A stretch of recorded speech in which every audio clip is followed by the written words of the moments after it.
سلام به روی ماه فرشته های زمینی خودم، شمایی که با حضورتون شادی رو مهمون قلبم میکنید. امیدوارم هر کجا هستی زندگی بر وفق مرادتون بچرخه و حال دلتون عالی باشه. سحر هستم، راوی سرگذشت‌های شما در کانال جادوی داستان با سحر. امشب اومدم تا قسمت 16 از سرگذشت فرشته رو تقدیم حضورتون کنم.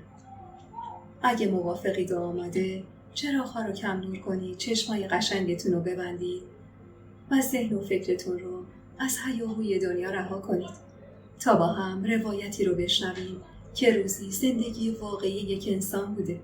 نریمان همونطور که با دقت نگاه می‌کرد گفت: صورتت چرا قرمز شده؟ لب گزیدم و گفتم: نمیدونم.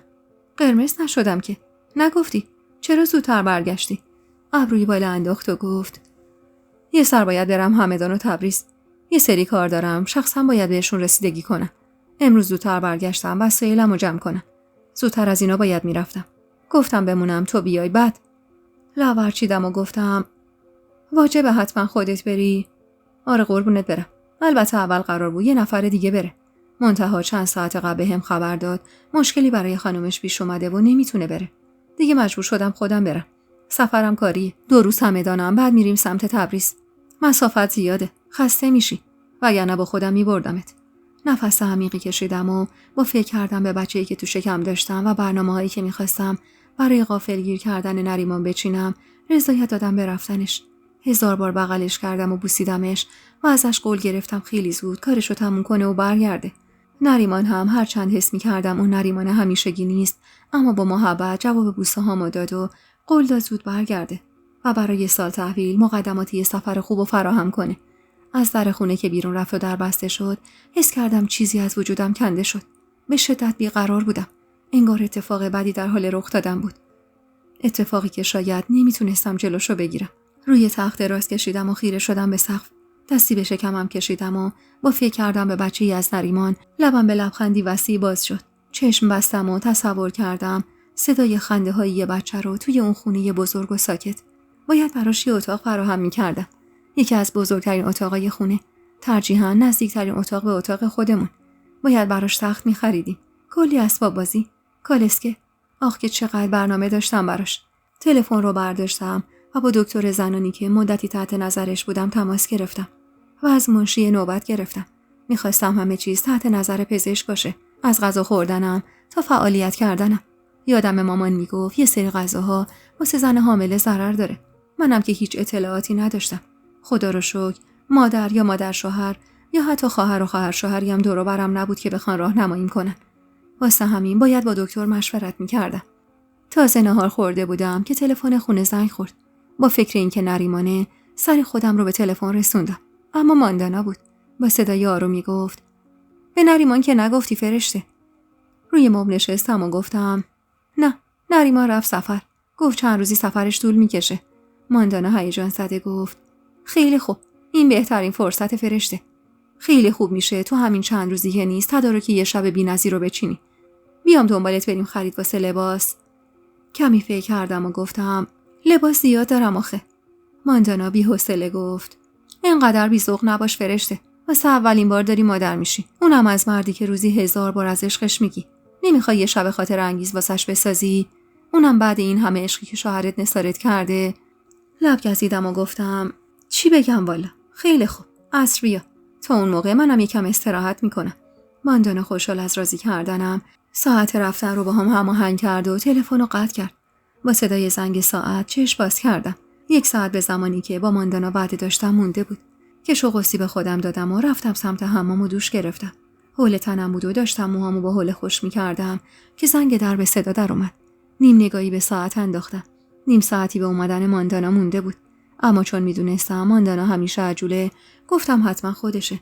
از پنجره اتاق سرکی به حیاط کشیدم. خودش بود. حوله از تن کشیدم و یه تاپه بندی و یه شلوار پارچه‌ای تنم کردم و از پله‌ها پایین رفتم. ضعف کرده بودم.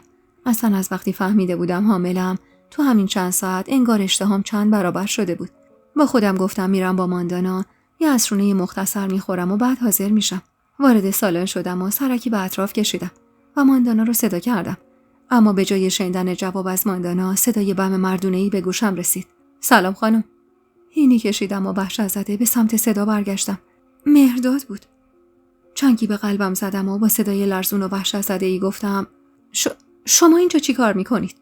قدمی به سمتم برداشت و تازه اونجا بود که متوجه لباس تنم شدم.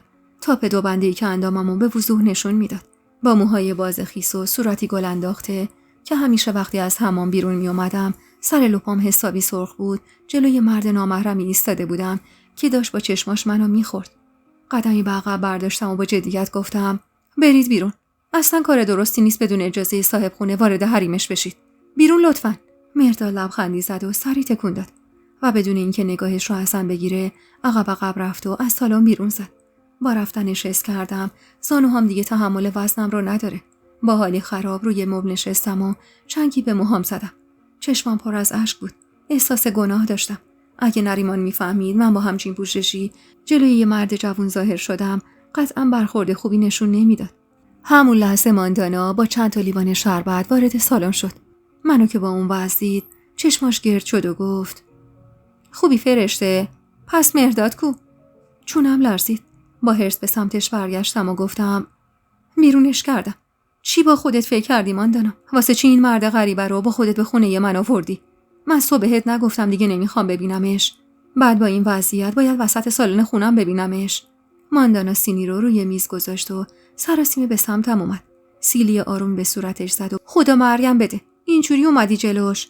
به خدا فکر نمی‌کردم با این وضعیت بیای. گفتم حتما آماده میشی میای که بریم. به خدا مهردادم نمیخواست بیاد. من گفتم تو حامله‌ای شاید حوصله رانندگی نداشته باشی. اون بیاد ما رو برسونه. بعد دیدم نیم ساعت زود رسیدیم. بهش گفتم بیا داخل. خودمم رفتم یه لیوان شربت بزنم بیام. اش نشست روی گونم. ماندانا بوسه‌ای به صورتم زد و گفت قربونت برم. گریه نکن. طوری نشده که. تو که از عمد اینجوری نیومدی جلوش. مهردادم چشم و دل سیره.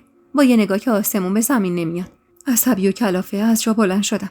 ماندانا لیوان شربت رو گرفت جلوم و گفت نکن اینجوری با خودت دیگه. بابا این مهرداد جونور 100 تا زن و بدتر از این دیده. تو که با یه تاپ و شلوار اصلا به چشمش نمیای. کلافه گفتم اعصابم به هم ریخته ماندانا. احساس گناه میکنم. نریمان بفهمه میدونی چی میشه؟ صدام را آوردم پایین و ادامه دادم. یا اگر سیما بو ببره و حرفی بزنه فکر کردی به راحتی از همچین چیزی میگذره؟ سخت میگیری فرشته. اون شوهری که من دیدم چنان عاشقته که حتی اگه بفهمه بازم به وفاداری تو شک نمیکنه. بابا زنای مردم 1000 جور غلطکاری میکنن. ذره‌ای براشون مهم نیست. تو واسه یه نگاه چند ثانیه‌ای داری خودتو از بین میبری. اینقدر گفت تا بالاخره آرومم کرد. اصلا این زن توانایی عجیبی تو قانع کردن من داشت. انگار با کلماتش منو جادو میکرد. حتی اولش نمیخواستم با مهرداد بریم.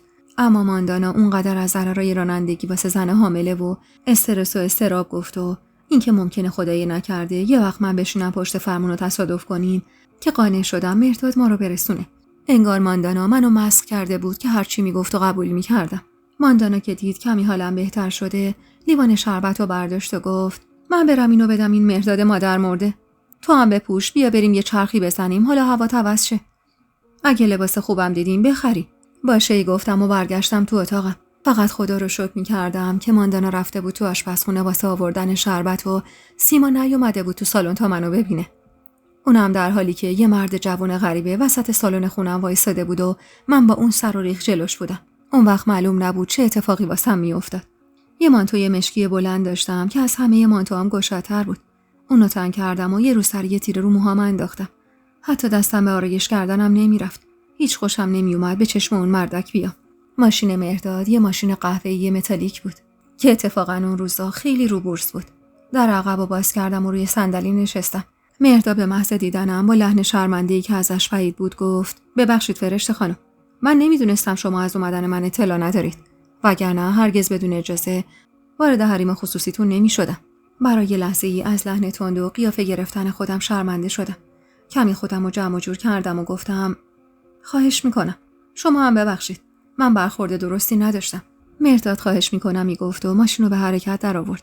ماندانا اما با هیجان گفت یه مزون سمت خیابون یعقوبی به تازگی باز شده. یکی از دوستام ازش خرید کرده بود. خیلی تعریف لباساشو میکرد.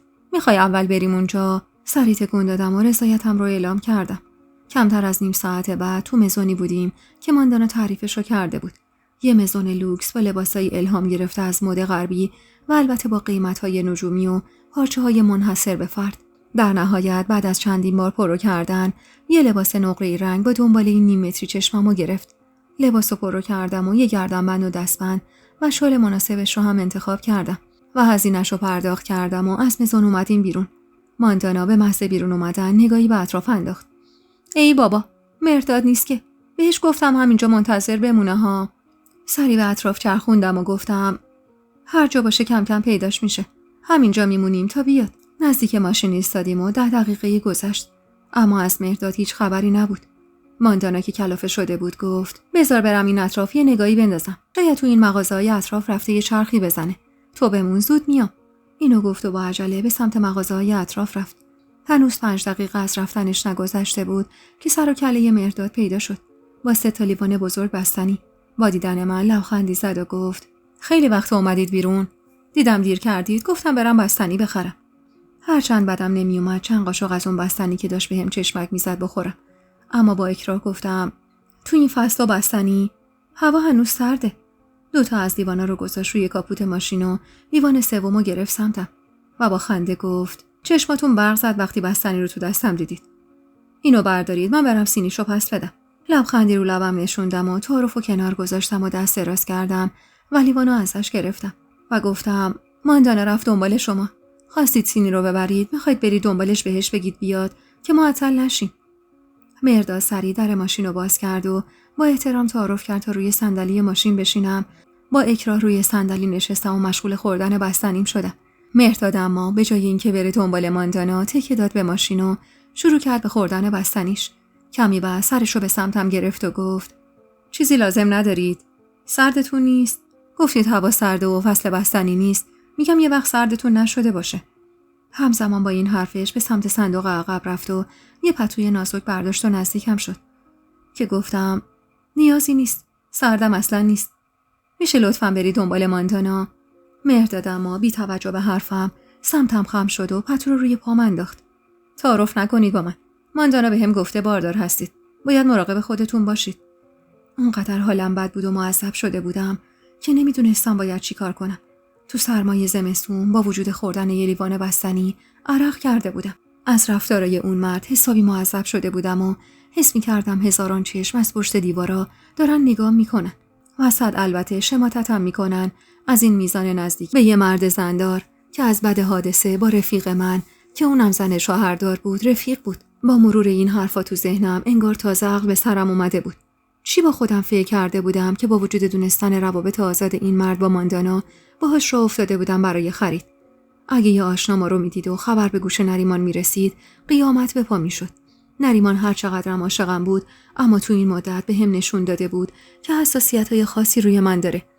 هرگز اجازه پوشیدن لباسای باز رو نمیداد و خیلی حساس بود که تو مهمونی‌ها با مرد غریبه دست ندم و گرم نگیرم. البته که من ابداً اهل اینجور رفتارا نبودم، واسه همین این رفتارای نریمان رو هم اصلاً عیب نمیدونستم و همه رو به پای علاقه میذاشتم. چند دقیقه گذشت و خبری از ماندانا نشد. مردادم به جای اینکه دنبال اون بره مدام اطراف من میپلکید. مدام سرشو میآورد تو ماشین و ازم میپرسید جام راحته، به چیزی نیاز دارم یا نه. هر بارم من فقط بهش میگفتم تو رو خدا بری دنبال ماندانا. اونم هی میگفت باشه و الان میرسه. من برم اون بیا، دوباره باید بیایم دنبال هم. 10 دقیقه‌ای که شد کلافه از ماشین پیاده شدم و گفتم ببخشید، انگار ماندانا قصد برگشتن نداره. من دیگه باید برم خونه. خیلی دیرم شده. از همینجا ماشین میگیرم میرم. دیگه به شما هم زحمت نمیدم. دستتون درد نکنه. پاکت خریدم و برداشتم تا برم که مرداد جلوم رو گرفت. اخ می‌کرد و گفت محال اجازه بدم تنها برید. ماندانا هر جا باشه الان پیداش میشه. اگه شما رو تنها بفرستم برید تا ابد به جونم غور میزنه که چرا دوستشو تنهایی فرستادم خونه. خدا شاهده اگرم نمیرم دنبالش چون میترسم من برم اون دوباره بیاد اینجا و این پروسه تا شب ادامه پیدا کنه. اینا رو گفت و پاکتو ازم گرفت و ازم خواست برگردم تو ماشین که همون لحظه از دور ماندانا رو دیدم. با خودم گفتم پشت دستمو داغ کنم که دیگه با ماندانا وقتی که با این مرد پامو به خیابون بذارم. انگار زمین و زمان دست به دست هم میداد تا ما با هم تنها بشیم و این مرد مدام خودشو به من نزدیک کنه. البته از مردی که زن داشت و با یه زن شوهردار دیگه ریخته بود رو هم خب بیشتر از اینم انتظار نمیرفت. بیعقلی و نادونی از من بود که خودم و بازیچه دست ماندانا کرده بودم.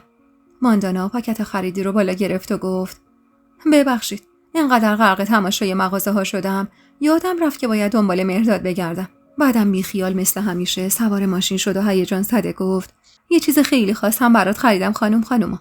بعدم پاکت رو گذاشت رو پام و چشمکی زد و یواش گفت شب بهت زنگ میزنم. کلاف پاکت رو برداشتم و بدون اینکه داخلش رو نگاه کنم اونو کنار گذاشتم. تا وقتی رسیدیم خونه دلم عین سیر و سرکه میجوشید. به نریمان نگفته بودم که عصر هم میرم بیرون و قطعا اگر زنگ میزد و میفهمید خونه نیستم نگرانم میشد. البته که سیما از بازار رفتنم خبر داشت. جلوی در که رسیدیم تون تون باهاشون خداحافظی کردم و بدون اینکه تعارفشون کنم با عجله به سمت خونه رفتم. تازه وارد سالن شده بودم که صدای زنگ تلفن بلند شد. سیما خانم با نگرانی گفت فکر کنم آغاز خانم از سر شب 3-4 بار تماس گرفته. من گفتم با ماندانا خانم رفتید بیرون، اما خب تا صدای خودتون رو نشنون دلشون قرار نمیگیره. نفس عمیقی کشیدم و گوشی رو برداشتم. نریمان بود با صدای خسته و کلافه. صدای منو که شنید با عصبانیت گفت کجایی فرشته؟ چرا هرچی زنگ میزنم سیما میگه خونه نیستی؟ ببخشید نریمان جانم، باید بهت میگفتم. ماندانا یه مهمونی دعوت بود، میخواست لباس بخره. اومد خونه و از من خواست همراهش برم. به خدا همش فکرم پی تو بود. شماره ی اما ازت نداشتم که بهت زنگ بزنم و اطلاع بدم.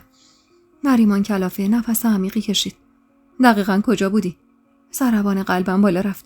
با خودم گفتم حتما یکی ما رو دیده. شایدم گزارشش رو به نریمان داده، وگرنه نریمان عادت نداشت به پرسیدن همچین سوالاتی. تازه همیشه تشویقم میکرد دوستای بیشتری داشته باشم. بیشتر بیرون برم و معاشرت کنم تا حال روحیم همیشه خوب باشه. رفته بودم یه مزون سمت خیابون یعقوبی. همسر ماندانا هم همراهمون بود. یعنی لطف کرد ما رو رسون. نریمان کلافه گفت خیلی خوب، تا وقتی من میام بهتره بمونی خونه. اینجوری خیال منم راحت تره. بدون بحث باشه ضعیفی گفتم و بعد از سراغ گرفتن در مورد کارش و روز برگشتنش تلفن رو گذاشتم. نریمان اون نریمان همیشگی نبود. کلافه و نگران به نظر می اومد. چنگی به موهام زدم و با خودم شرط کردم دیگه تحت هیچ شرایطی اجازه ندم ماندانا با کسایی که رفیق میشه همراه هم بشه. خصوصا این مرداد عوضی که همش قصد نزدیک شدن به هم رو داشت. تا خواستم از سر جان بلند شم و برم لباس عوض کنم تلفن به صدا در اومد. بی‌حوصله برش داشتم. یه صدای مردونه که مشخص بود جلوی دهنش رو گرفته تا من نشناسمش بی مقدمه گفت میدونی شوهرت با کی رفته سفر کاری؟ با تعجب گفتم شما کی هستی؟ به جای اینکه جوابم رو بده گفت با سوزان، زن سابقش. با هم رفتن سفر به اسم سفر کاری. اما وحشت زده چنگی به دسته مبل زدم و نالیدم تو کی هستی؟ چرا مزخرف میگی؟ نریمان چرا باید با سوزان بره سفر؟ خندید. خنده‌ای که لرز به جونم انداخت. شاید چون تازه فهمیده اونی که در حد و اندازش سوزانه، نه تو. اصلا میدونی چرا عقد موقت رو دائمی نکرده؟ چون میخواد بعد از تموم شدن اون خطبه عقد موقت برگرده پیش سوزان. چون تازه فهمیده چه جواهری رو از دست داده. وحشت زده تلفن رو گذاشتم. چون نمیخواستم بیشتر از اون اراجیفش رو بشنوم. صداها اما تو سرم میچرخید. نریمان تو اون 10 ماه حتی یه بارم از عقد دائم حرف نزده بود. اما هزاران بار از علاقش گفته بود. از آرامشی که کنارم داشت. صدایی تو سرم گفت اگه بهت دروغ گفته باشه چی؟ اگه دوست داشت چرا پیشنهاد دائمی کردن این ازدواج رو نمیداد؟ تو فکر و خیالاتم بودم که دوباره تلفن به صدا در اومد. سیما وارد سالن شد و با تعجب گفت آقا نریمان خانم چرا اینقدر زنگ میزنه؟ با چشمای خیس از اشک خیره شدم بهش. شک به دلم افتاده بود. با شنیدن همون چند کلمه حرف انگار تمام معادلات ذهنیم به هم ریخته بود. تلفن مدام زنگ میخورد و صدای زنگش عین سوهان روی مغزم بود.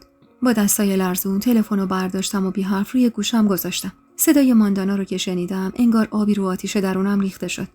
تویی ماندانا؟ با تعجب گفت انتظار کسی غیر از من رو داشتی؟ گفتم که برسم خونه بهت زنگ میزنم. پاکتو باز کردی؟ دیدی؟ بیجون تکیه دادم به مبل و گفتم نه وقت نکردم هنوز. یکم ضعف داشتم دراز کشیده بودم. نمیخواستم بهش بگم چی شده. اونقدر حالم بد بود که تحمل شنیدن حرفای ماندانا رو نداشتم. اگه میگفتم دوباره همون حرفای همیشگیشو میزد. این که مردا همه همینن. این که تنوع طلبن. این که هیچ استثنایی هم نداره. ماندانا عین همیشه شروع کرد به غرغر کردن. خیلی بی‌ذوقی. رفتم با سلیقه خودم واسه اون شب استثنایی واسه یه لباس خواب خوشگل خریدم. آخه نمیدونی چقدر قشنگ بود. گفتم اینم یه کادو از طرف من به عنوان شیرینی اومدن اون فسقلی. البته وقتی به دنیا اومد از خجالت در میام. دستی به شکمم کشیدم و دوباره فکرم پر کشید سمت حرفایی که چند دقیقه قبل شنیده بودم. مردی که ادعا می‌کرد نریمان با سوزان رفته سفر. ماندانا رو به بهونه خستگی دست به سر کردم و از سیما خواستم وسایلم رو به اتاقم ببره. خودم هم به سختی از پله‌ها بالا رفتم و بعد از عوض کردن لباسم پاکت ماندانا رو باز کردم. یه لباس خواب مشکی خوشگل بود. بی‌حوصله لباسا تو کمدم انداختم و روی تخت دراز کشیدم. سیما با سینی شام اومد، اما من هیچ میلی به غذا نداشتم. سینی رو که روی میز گذاشت یه دفعه فکری به سرم زد و گفتم سیما جون، تو شماره یا آدرسی از سوزان داری؟ سیما خانم با تعجب گفت از سوزان خانم؟ نه والا. چی کارشون دارید خانم؟ با غصه گفتم نمیدونی چطور میتونم پیداش کنم؟ سیما در حالی که با وسایل توی سینی و جابجا کردنشون مشغول بود گفت سوزان خانم عین شما نبود خانم. اهل حرف زدن با من نبود. یعنی منو در حد و اندازه ای نمیدونست که بخواد با هم حرف بزنه. من فقط میدونستم برادرشون با آقا شریکه. یعنی در اصل پدر سوزان خانم با پدر آقا نریمان با هم شریک بودن. بعد فوت اون بندگان خدا بچه‌هاشون با هم شریک شدن. سوزان خانمم ظاهراً تو اون شراکت سهم داشته. ولی تمام رسیدگیاشو به برادرشون سپرده بودن. طوری شده خانم، چرا سراغ ایشونو میگیرید؟ کمی آب خوردم و بی‌حوصله گفتم لطفاً تنها بذار سیما. سینی شام رو هم ببر، نمیخورم.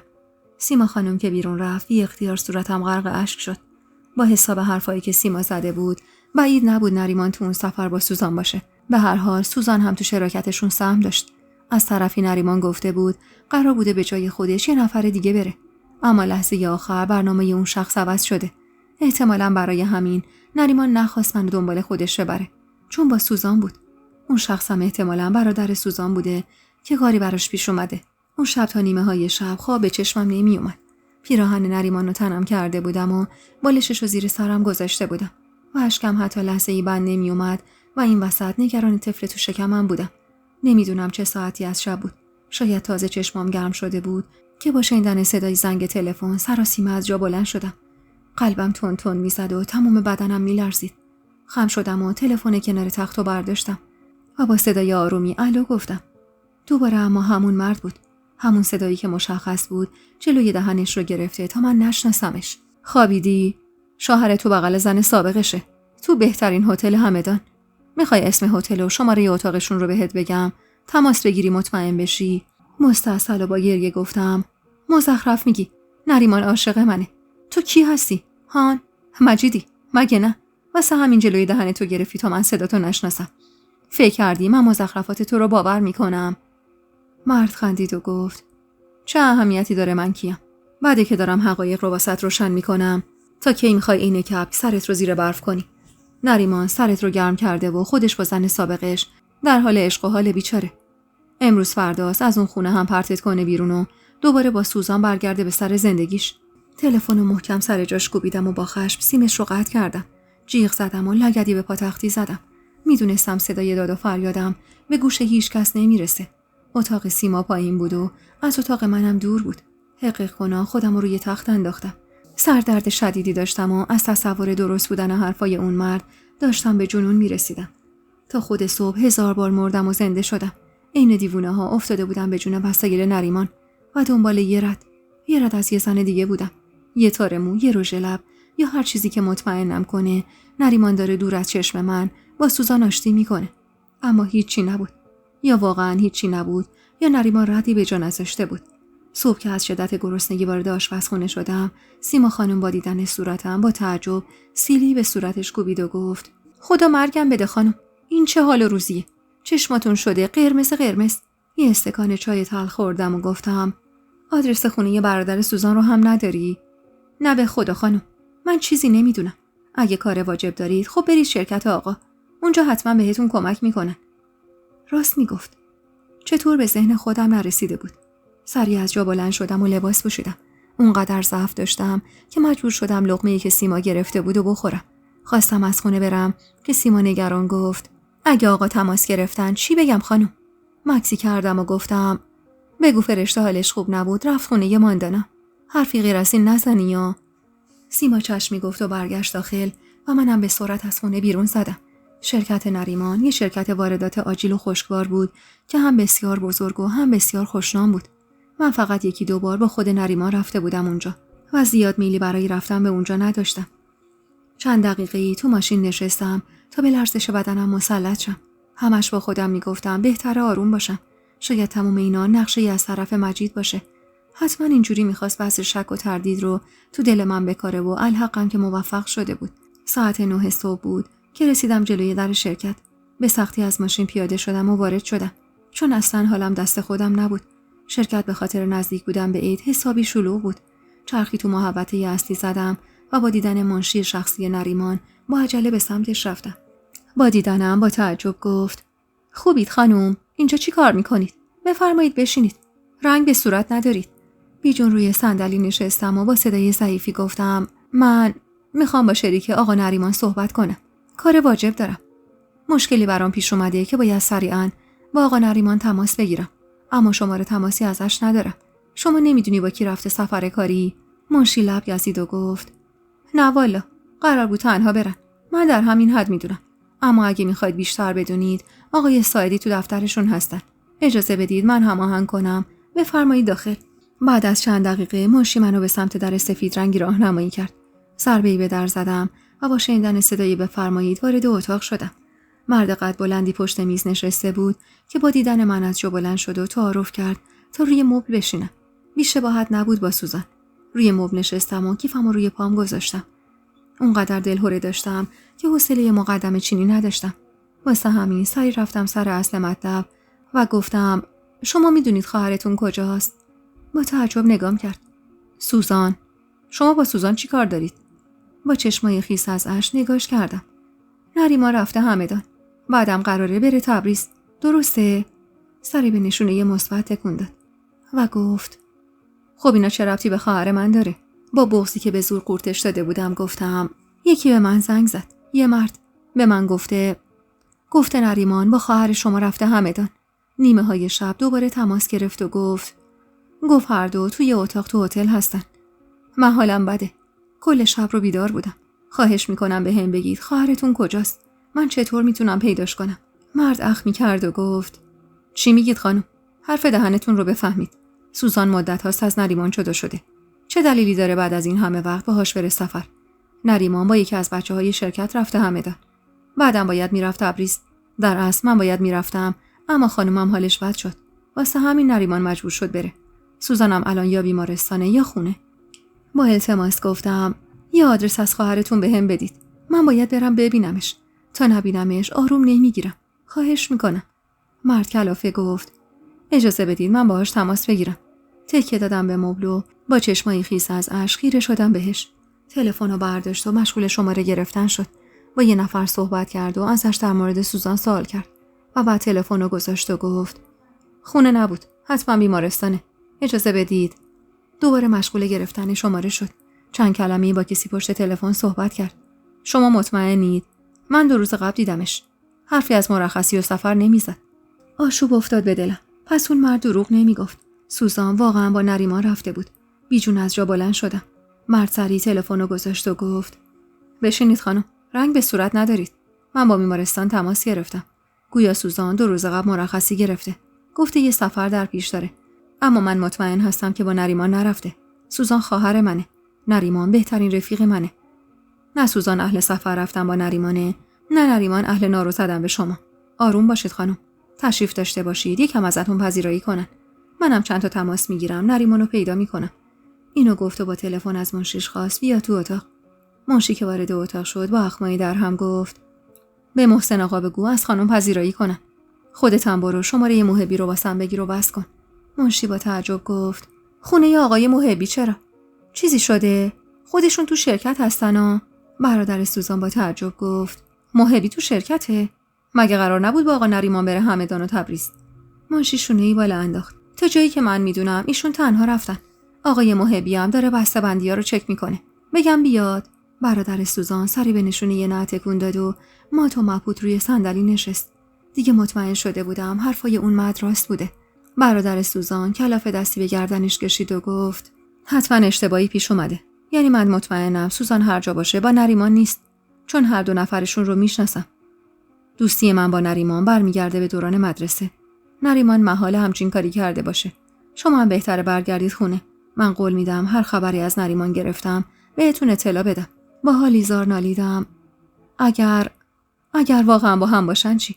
برادر سوزان سری تکون داد. اجازه بدید من خودم شما رو برسونم خونه.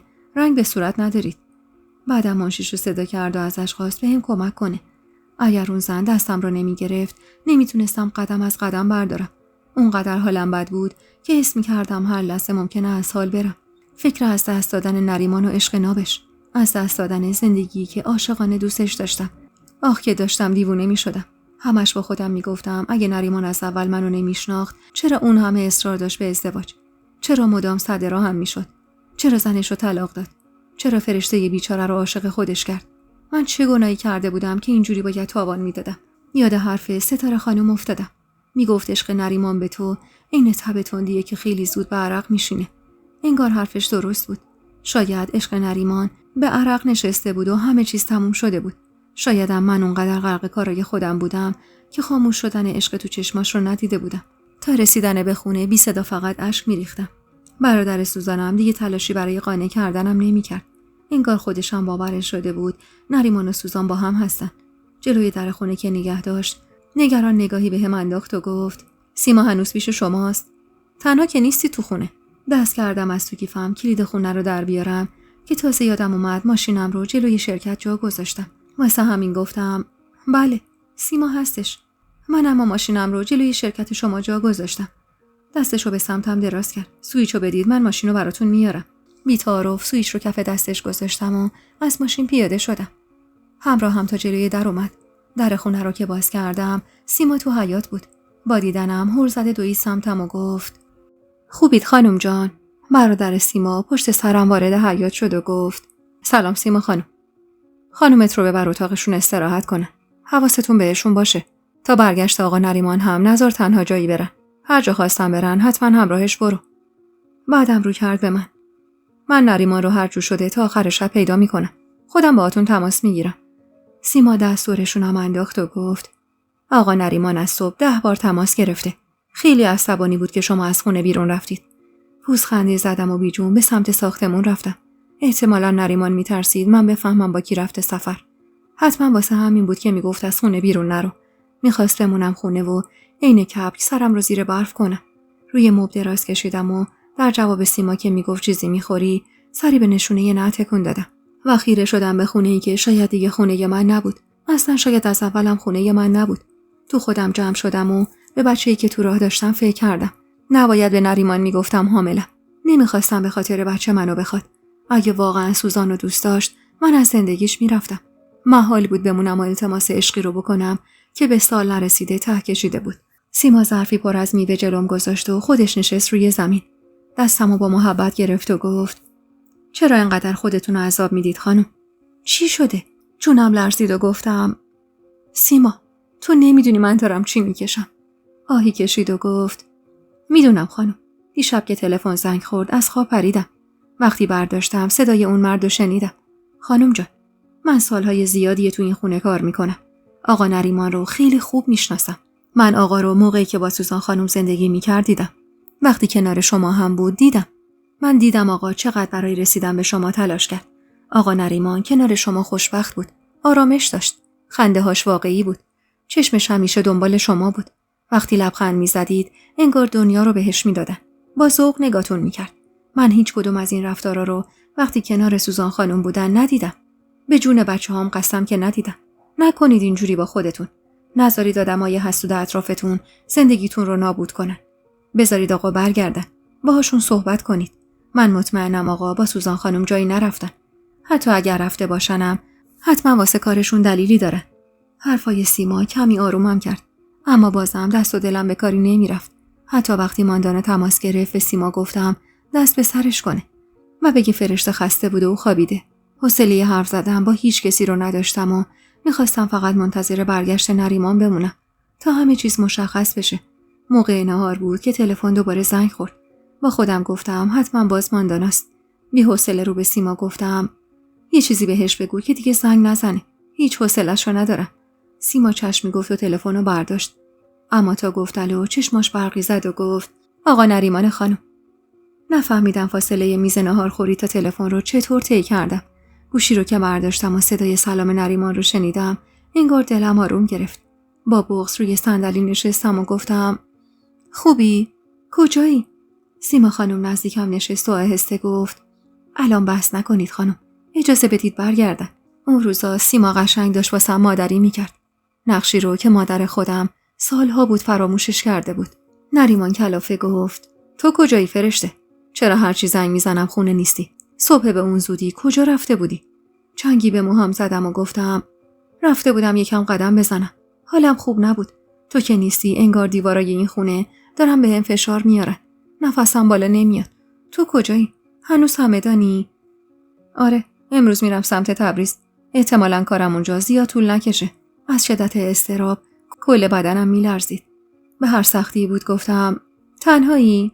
یعنی تنها رفتی سفر؟ نریمان مکسی کرد و گفت آره. چطور مگه؟ دروغ میگفت. شک نداشتم این صدای لرزون و پرتردید داشت دروغ میگفت. لبامو به هم فشردم و گفتم هیچی. فقط خواستم بدونم. جا تو خونه خیلی خالیه نریمان. روزای آخر سال به حد کافی دلگیر هست. تو رو خدا زودتر برگرد. لحنش با محبت شد. الهی قربونت برم. خیلی زود میام. باور کن این سفر واجب بود. وگرنه محال بود تنهات بذارم. تو هم لطف کن کمتر از خونه برو بیرون. میخوام خیالم بابت تو راحت باشه. باشه گفتم و کمی باهاش حرف زدم و بعد تلفنو گذاشتم. سیما خانم با محبت گفت کار خوبی کردی چیزی نگفتید. از راه دور بحث کردم فقط گریه کار رو سفت‌تر میکنه. بذارید برگردن بعد رو در رو حرف بزنید خانم. البته ببخشید من این چیزا رو میگم. شما هم عین دخترم میمونید. هرچند شک داشتم به درست و غلط بودن کارم، اما خودم هم حوصله بحث از راه دور رو نداشتم و ترجیح میدادم وقتی نریمان برگشت تکلیف این ماجرا رو روشن کنه. ساعت 6 غروب بود و برادر سوزان تازه ماشینم رو آورده بود تو خونه و کلیدش رو داده بود به سیما تا بهم بده. بعدم به سیما گفته بود به خانومت بگو خواهر من رفته سفر، اما همراه نریمان نیست. خیالم راحت نشده بود، اما مجبور بودم صبر کنم ببینم چی پیش میاد. داشتم تو تراس کمی هوا میخوردم که زنگ خونه رو زدن. از روی صندلی بلند شدم و سرکی کشیدم. ماندانا بود و البته همراه مرداد. آخ که این زن انگار قرار نبود دست از سر من برداره. اصلا تو تمام این مدت چطور هیچ وقت دوستاشو به اینجا نمی آورد.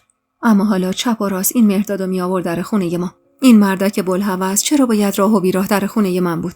سری از اتاق بیرون رفتم و با صدای بلندی سیما رو صدا زدم. سیما، درو باز کردی؟ نه خانم، تازه داشتم میرفتم ببینم کیه. گفتم ماندانا سیما، تحت هیچ شرایطی راش نمیدی داخل. فهمیدی؟ تحت هیچ شرایطی. بهش بگو فرشته براش یه مشکلی پیش اومده، رفته روستا پیش خانواده‌اش. بگو تاکید کردن در نبودش کسی رو راه ندم خونه.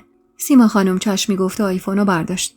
روی پله ها نشستم و منتظر موندم ببینم چی میشه که سیما خانم نگاهی به من انداخت و گفت فرشته خانم خونه نیستن.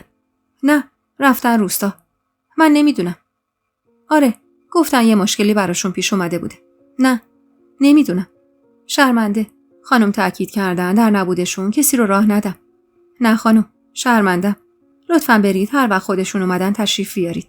چشم حتما. من بهشون میگم باهاتون تماس بگیرن. اینو گفت و کلافه آیفونو گذاشت و گفت خیلی اصرار داشتن که بیان تو. کلافه از این که با وجود این که میدونست من نیستم باز میخواست بیاد داخل، آهی کشیدم و از جا بلند شدم. حس خوبی به اتفاقاتی که در جریان بود نداشتم.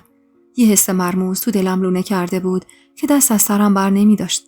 اما تنها چیزی که تو اون وسط میدونستم این بود که باید از دست این زن و اون مرد عوضی که با هم رفیق شده بودن فاصله میگرفتم. اصلا از اولم اشتباه کرده بودم که دوستیم با ماندانا رو ادامه داده بودم. بی کسی و تنهایی خیلی بهتر از دوستی با زنی شبیه به ماندانا بود. اون شب یه بار دیگه با نریمان حرف زدم. رسیده بود تبریز و میگفت فردا کارش رو تو تبریز تموم میکنه و برمیگرده پیشم. با حساب مدت زمانی که تو راه بود احتمالاً 2 روز دیگه برمیگشت. هزار جور فکر تو سرم بود. یعنی اون آدم ناشناس کی بود که به خونه زنگ میزد؟ به نریمان گفته بودم موقع خواب تلفن رو از برق میکشم و اگر زنگ زد نگران نشه. اما در واقع از ترس زنگ زدن اون مرد میخواستم تلفن رو قطع کنم. فردای اون روز بعد از صبحونه برای پرت شدن حواسم سرگرم خوندن یک کتاب بودم که زنگ خونه به صدا در اومد. کلافه گفتم اهمیت نده سیما، حتما بازماندن است. سیما با کنجکاوی گفت ببخشید خانم، طوری شده بین شما؟ کتابو بستم و گفتم نه چیزی نشده، ولی این روزا حوصله خودم را هم ندارم، چه برسه به حرافیای این زن. حالم که بهتر بشه خودم میرم از دلش در میارم. 10 دقیقه بعد تلفن خونه به صدا در اومد. با عصبانیت گفتم ای بابا، انگار توی خونه نمیشه یه لحظه آرامش داشت. سیما خانم به سمت تلفن رفت و گفت شاید آقا باشه خانم. گوشی رو برداشت و برای چند لحظه انگار به حرف کسی که پشت تلفن بود گوش داد و بعد بهت زده و با گیجی تلفن رو گذاشت. کنجکاو از جا بلند شدم و گفتم کی بود سیما؟ چی گفت؟ سیما با تردید گفت یه مرد بود. فکر کنم همون مردی که اون شب بهتون زنگ زده بود. وحشت زده گفتم خب چی گفت؟ گفت یه هدیه داره براتون. گفت انداختم واسهتون تو حیاط. نفهمیدم چطور خودم رو به حیاط رسوندم. پایه برهنه تا دم در دویدم. یه پاکت درست جلوی در خونه بود. سیما خانومم سری دنبالم دوید. با دستای لرزون پاکت رو برداشتم. سیما سری نزدیک شد و گفت خانم جان بدید به من، بریم داخل بازش کنی. وزیر بازومو گرفت و منو به سمت سالن کشوند. هنوز پاکت رو باز نکرده بودم، اما انگار میدونستم تو اون پاکت کذایی چه خبره. با تنی لرزون روی مبل نشستم و گفتم بده پاکت رو بهم سیما. سیما گفت خانم جان الهی دورتون بگردم، تو رو خدا بذارید آقا بیان. با خشم پا به زمین کوبیدم و جیغ زدم بده اون پاکت لعنتی رو. با دستای لرزون پاکت رو به سمتم گرفت. از وسط پارش کردم. حدسم درست بود. چند تا عکس. زمزمه کردم و گفتم دارم با هم بازی میکنن، میخوان عذابم بدن، میخوان دوباره زندگیمو نابود کنن. دل به دل خودم میدادم، اما عکس‌ها واضح بود. نریمان و سوزان روی مبل نشسته بودن، انگار توی هتل بودن. سوزان میخندید و نریمان نگاش میکرد. همون لباسی که خودم براش خریده بودم تنش بود. حلقش دستش بود. ساعتی که خودم براش خریده بودم دستش بود. عکس دوم تو خیابون بودن، کنار هم، شونه به شونه هم، عین زن و شوهرا. صدایی تو سرم گفت خب اینا زن و شوهر بودن، تو پریدی وسط زندگیشون.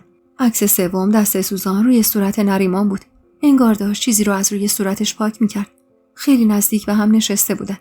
قلبم داشت از جا کنده میشد. انگار دنیا بر سرم آوار شده بود. تازه فهمیده بودم من هیچ وقت عاشق مجید نبودم. مجید زن گرفت، زنش رو به هجله برد، زنش حامله شد. اما من هیچ وقت اینجوری آتیش نگرفتم. یعنی داغون شدم، اما نه این مدلی. این حسی که الان تجربه می‌کردم قابل قیاس با اون حس نبود. از نریمان فقط یه عکس دیده بودم. یه عکس به ظاهر ساده، اما جیگرم داشت له می‌شد. انگار جونم رو داشتن می‌گرفتن. نفس می‌زدم. انگار تو اعماق اقیانوس در حال غرق شدن بودم.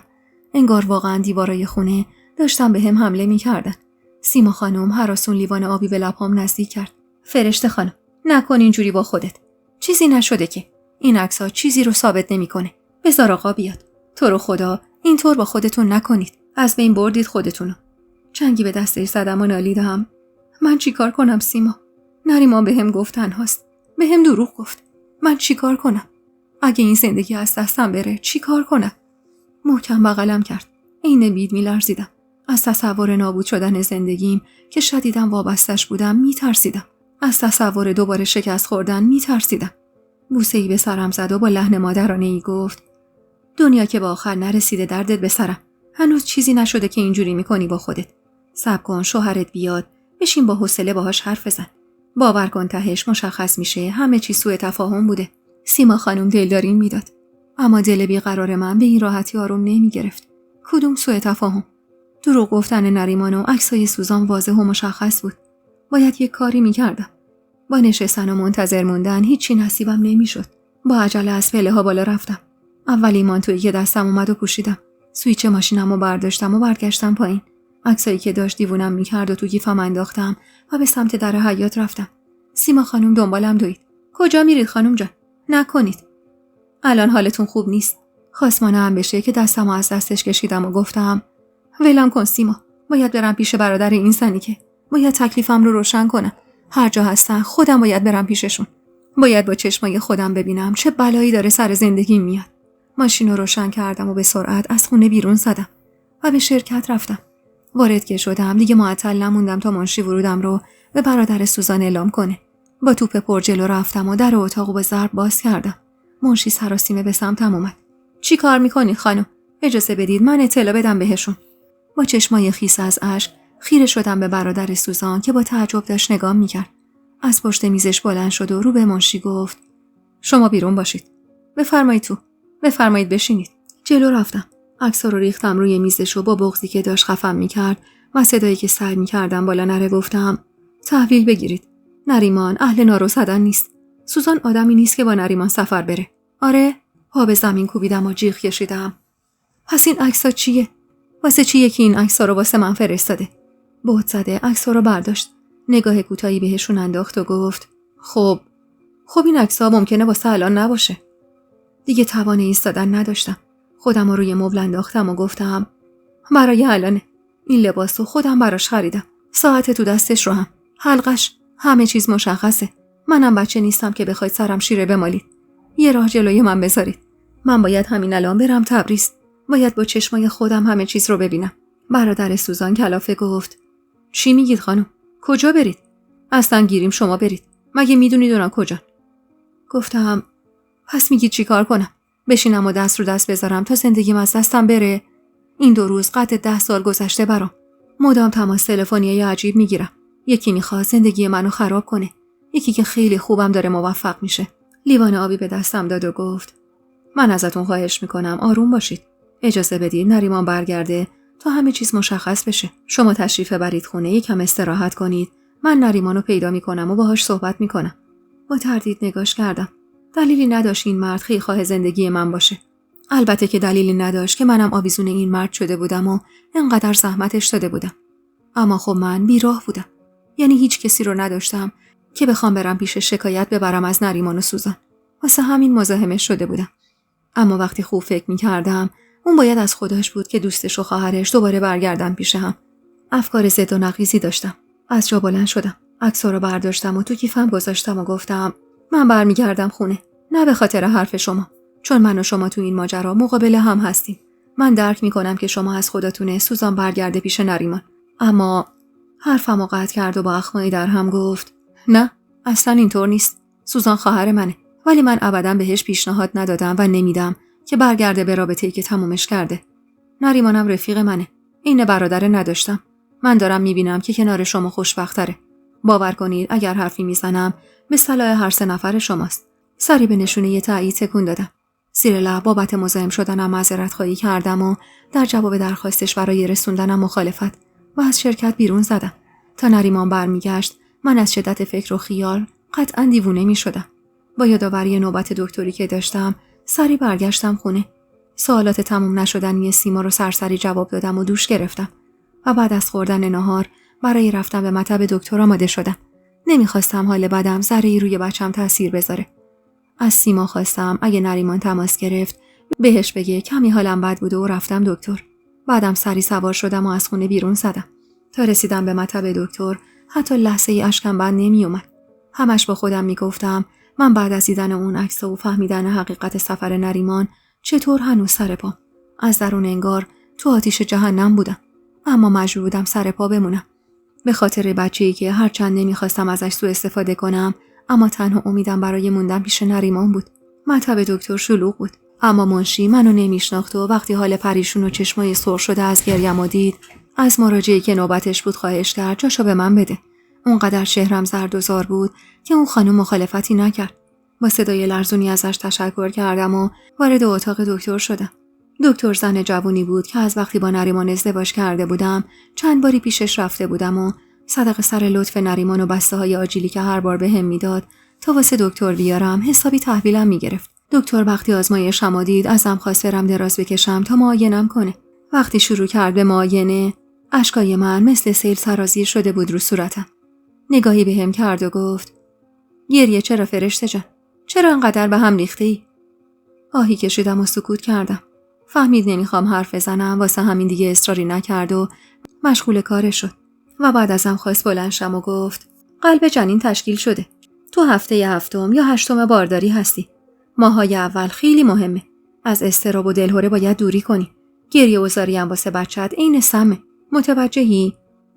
در ضمن برای چند تا مکمل می‌نویسم. باید حواست به تغذیه‌ات باشه. مواد غذایی سالم و تازه، سبزیجات و آجیل حتما باید تو برنامه غذاییت باشه. ماه‌های اول بدور از دلهره و بیشتر استراحت می‌کنی. 3 ماه اول خیلی مهمه عزیزم. بیشتر افتادن بچه‌ها تو همین 3 ماه رخ میده. واسه همین توصیه میکنم فعلا جز خودت و همسرت کسی از بارداریت با خبر نشه. این واسه آرامش خودته. سری به نشونه مثبت تکون دادم. دکتر کمی دیگه با هم صحبت کرد. وقتی کارم تموم شد و از مطب دکتر بیرون زدم، ساعت از 8 شب گذشته بود. تمام تلاشم رو میکردم تا کمی آرومتر باشم. چند تا نفس عمیق کشیدم و سوار ماشین شدم. حواسم رو داده بودم به رانندگی. چیزی تا رسیدم به خونه نمونده بود. وارد یکی از کوچه‌های فرعی شدم که باعث می‌شد مسیر رسیدنم به خونه کوتاه‌تر بشه و منم همیشه عادت داشتم از اون مسیر به خونه می‌رفتم. به محض وارد شدنم از فاصله تقریباً 10 متری چشمم به جسم بلندی افتاد که درست وسط کوچه افتاده بود. سرعتم رو کم کردم و چشمام رو ریز کردم و با دقت نگاهی به اون جسم انداختم. انگار یه آدم بود. درست وسط کوچه افتاده بود و عین بید می‌لرزید. وحشت زده ماشین رو تو چند قدمیش نگه داشتم. نور ماشین که روی صورتش افتاد متوجه جوونی تقریباً 30 ساله شدم. زیر چشماش کبود بود و لرزش بدنش انگار از کنترل خودش خارج بود. سیاهی چشماش رو به بالا بود و لباش می‌لرزید. بی اختیار در ماشین رو باز کردم و پیاده شدم. نگاهی به اطراف انداختم. اون ساعت از شب تو آخرین روزهای زمستون اون کوچه خیلی خلوت بود. جلوی مرزانو زدم و ترسیده صداش کردم. آقا خوبید؟ لرزش بدنش متوقف شد. چشماش بسته شد و انگار از هوش رفت. دستمو جلوی بینیش گرفتم تا ببینم اصلا نفس میکشه یا نه. همه چیز تو یه لحظه اتفاق افتاد. خم شدن من به سمت مرد و قرار گرفتن یه دستمال درست از پشت سرم روی دهنم و بوی آشنایی که به مشامم رسید. سعی کردم نفسم رو حبس کنم. خیلی خوب میدونستم با اولین تنفس از حال میرم و بعد چی به سرم میومد معلوم نبود. من این لحظات زجرآور رو میشناختم. من قبلا تجربهش کرده بودم. تجربه‌ای تلخ‌تر از مرگ. اما تقلا و جیغ‌های خفیفی که از ته گلو می‌کشیدم انگار فایده‌ای نداشت. در نهایت دست قدرتمندی که مهارم کرده بود موفق شد و با اولین تنفس چشمام بی اختیار بسته شد و از حال رفتم. دوستای عزیز و مهربونم، یک دنیا ممنونم که تا پایان این قسمت همراه هم بودید و خوشحال میشم اگه نظراتتون رو در مورد این قسمت توی کامنت ها با ما به اشتراک بذارید.